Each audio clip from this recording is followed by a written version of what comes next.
Hi, Kelly Francis, and this is my presentation on human resource frame of leadership.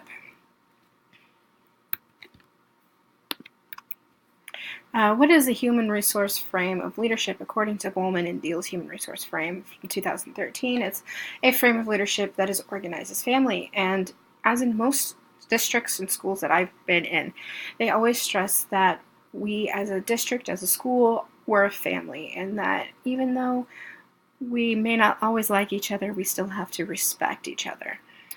It's also emphasizes that each individual has needs and skills, and with students and teachers and people within a district, each student has specific needs, and the needs of Sally may not be the same as the needs of Bobby, and so teachers have to understand this and be able to teach to the needs of each student. And each student has special skills or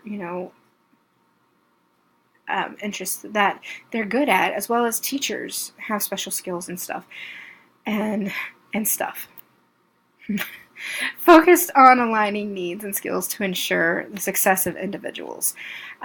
So taking those needs and those skills and understanding that each student is different, and working towards meeting those needs and bringing out those skills ensures that each student and teacher and faculty member is successful in their job as well.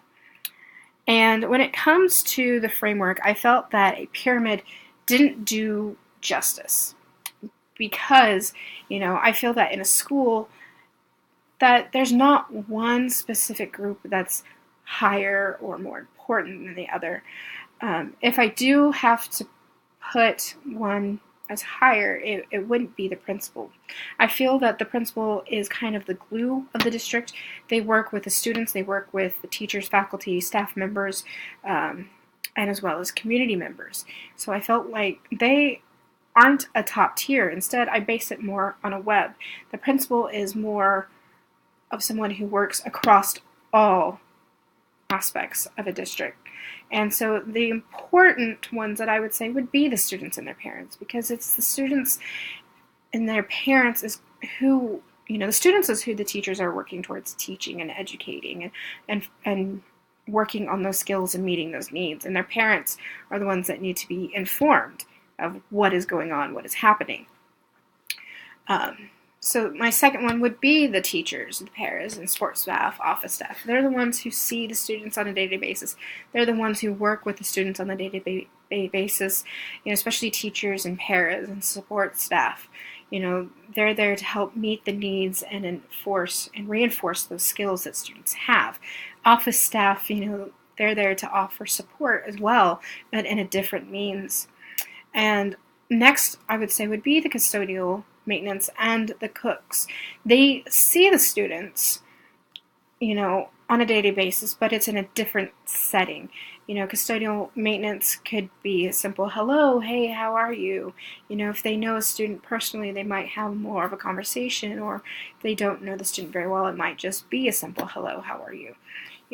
Cooks might see students upwards to an hour, hour and a half throughout the day, and it's in a different setting. It's serving them food, making sure they're eating.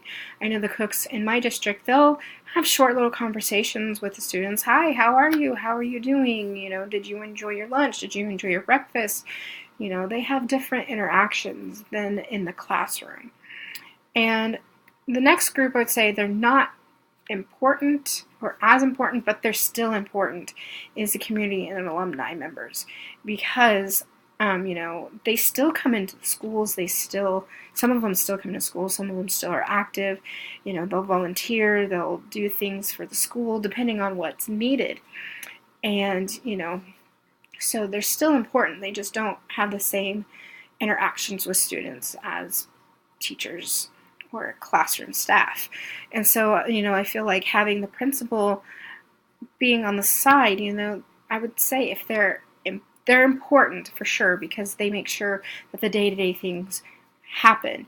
And, if community members need to come in, alumni, it's the principal they go talk to. Teachers, paras, staff members have issues, it's the principal. So, students' parents have issues or needs, that the teachers may not be meeting, it's the principal. So, everything works together, and I wouldn't say, it's a one size fits all mold. It really isn't. It's more complicated than a web or a pyramid, and it's just all depends on how each district